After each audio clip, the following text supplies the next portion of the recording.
What is up everyone, it is Sacred Saiyan here, welcoming you back to the long-awaited second season of What If Goku Was in My Hero Academia. If you guys haven't seen the first season, there'll be a link to the full series video in the description, and with this return of the series, I will also make my return to editing, so if you end up liking today's video, then please consider subscribing. It is free, and you can always unsubscribe later.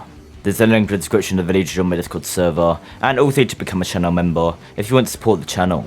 I have another channel where I post Star Wars what ifs, and I also have a gaming channel as well, so if you want to check them out in the description of the video, then you can. And with all of that out of the way, let's get into the first episode of the second season of What If Goku Was in My Hero Academia. At the end of the last video, it was revealed to Goku that he doesn't come from Earth. He's an alien of some kind, and Goku has been forced to live with that ever since the events of the last season transpired. Since the last season ended, Goku's origins have been kept secret from anyone who wasn't already notified, and Goku and Momo have gotten much closer, spending much more time together, as after Goku nearly lost Momo for good in the battle against Overhaul, he doesn't want to waste the time he has with her. Not only this, but Endeavor has also taken up the position of the #1 hero, and gained a lot of respect after defeating a high-end Nomu at the cost of permanently scarring his body, and nearly losing his life. We now arrive at the time where Class 1A will battle against Class 1B. Goku's hero uniform was mostly destroyed during his battle with Overhaul, and he's begun to design a new one, but for the time being, he has to wear his old training gear. And as a part of Goku's training, Aizawa tells Goku to stay in your base form for the entire time, as if you go into either of your transformation states, you wouldn't really get much of a challenge. Goku agrees, so he says he won't transform, though a cocky blonde boy from Class 1B called Monoma says that they should let him use his full power. Class 1B will win anyway! Aizawa blatantly says that Goku is approximately 5 times as powerful as All Might was in his last battle in Goku's strongest form, so he is already more powerful than every pro hero. So no, he will not be allowed to use that power here. All the students look at Goku, shocked expressions on all of their faces, as they knew Goku is powerful, but this is surreal. Goku then cheerfully smiles, scratching the back of his head, and saying that he isn't the only strong one in their class. Goku then looking towards Midoriya, Todoroki and Bakugo, and giving them a thumbs up. Shinso then arrives, to the surprise of all the students, and Shinso introduces himself before saying that he already faced some of them in the sports festival, but that doesn't make them friends. They are all still competing to be the best, and they are all just obstacles in the way of him achieving that goal. Everyone applauds Shinso for his seriousness and determination, and Vlad King then begins to explain how the battles will work. They will be put into teams of 4, with members of their specific class, and they will each compete one at a time. With Shinso being here, the number of students evens out to 42, so one of the matches will be a 5-on-5. Vlad King then explains the scenario. Their own hero agency is trying to capture a villainous organization. They should consider their opponents to be evil criminals. Their team will win if they capture 4 competitors. In their team's base camp, they will find a prison. Once they put their enemies behind bars, that will count as a capture. Everyone then draws their lots, and it is coincidentally the 5th battle, which will be a 5-on-5. Goku being the 5th member of Class 1A's team, and Shinso being the 5th member of Class 1B's team. Deku is excited for his rematch against Shinso. He still has questions about the vestiges of One For All, but right now, he's excited to see how Shinso fights, and he wonders what new abilities he has learned. The first match then starts. Aizawa and Vlad's last words being that if there is no decisive victory before the time is up, then the team with the most captures will win. With Class 1A's team not having Shinso on their side this time around, their strategy has to change. Koda first has 2 birds scout the area, but before they have time to strike, they are surprise attacked by Shishida, who has a beast quirk, and Kosei, who has a solid air quirk. Kaminari is the only one left standing after their first attack, and he dashes towards the pair with lightning fast speed, but Kosei jumps off of Shishida, and Shishida grabs Kaminari, but Kaminari simply smirks, saying nice grip there bro, before his body is engulfed by lightning, and Shishida is hit with a giant electric shock, throwing Kaminari away to stop the onslaught, but Shishida is still being electrocuted. And as Kosei goes to try help his teammate, Froppy grabs him with her tongue and begins to run away. Shishida fights through the lightning and begins to chase after Froppy, Kaminari being surprised as to how Shishida isn't knocked out, but he knows he has to stop him now. But Kirishima and Koda get up. Kirishima shouting that they've got this, as they both attempt to hit Shishida, but he reverts to his human form, dodging their punches before going back to his beast form.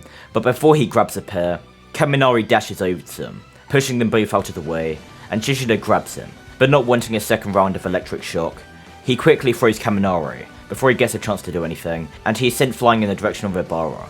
But Koda sends a hawk after him, which grabs Kaminari by the shirt before he goes too far. All of Class 1A is growing stronger due to the presence of Goku, and they will all prove how strong they have become. Froppy managed to capture Kosei, so in a panic, Shishida wants to even the odds, and quickly grabs Koda before jumping away to his camp, dodging all of the incoming attacks with his incredible sense of smell, and capturing Koda, meaning both teams are down one member. The members of Class 1B then begin to discuss their strategy, but Shishida gets nervous as he tells his teammates that he can smell 3 Froppies coming their way. Ibara then says that she will get them, sending her vine-like hair in the direction Shishida tells her, and she then says she got one, dragging Kaminari out and trapping him in a ball of hair in order for his lightning to be ineffective. But as she gloats about their victory over him, Kirishima then jumps down, landing a punch in Ibara's head, which knocks her out cold, and he then jumps towards Shishida and begins to throw a flurry of punches towards him. Shishida was distracted by the capture of Kaminari, which gave Kirishima the perfect opening he needed.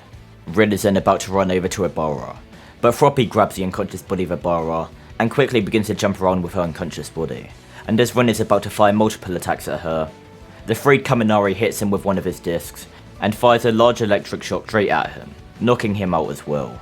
Froppy quickly grabs Rin as well, as she begins to run away, and it is now Kaminari and Kirishima vs Shishida.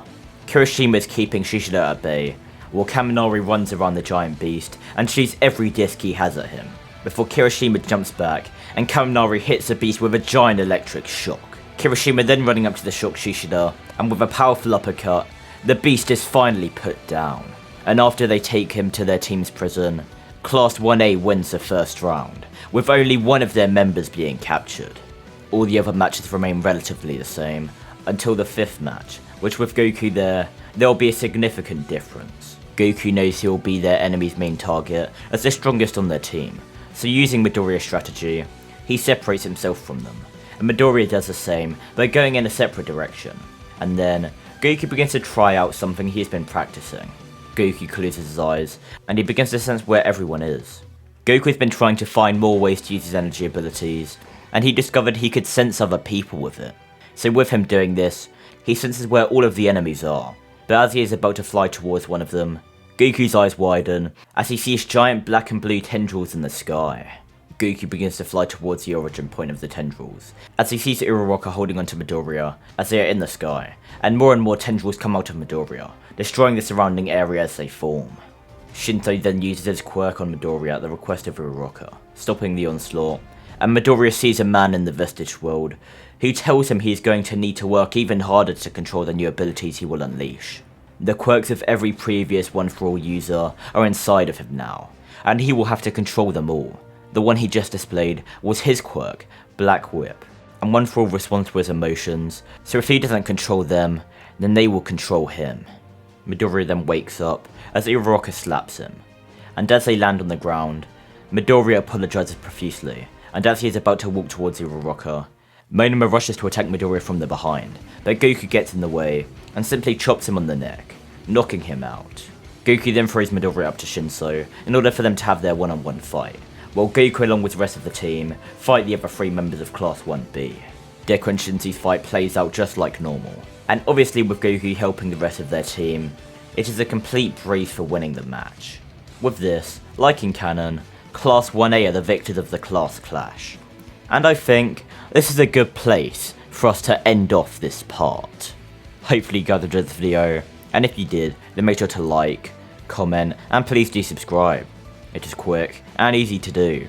Also, I want to give a huge thank you to Yeti Myth, Cam McPherson, Mega Exo, Mr. Angel, Jonathan Way, Neo Whitcomb, and All Might for becoming channel members.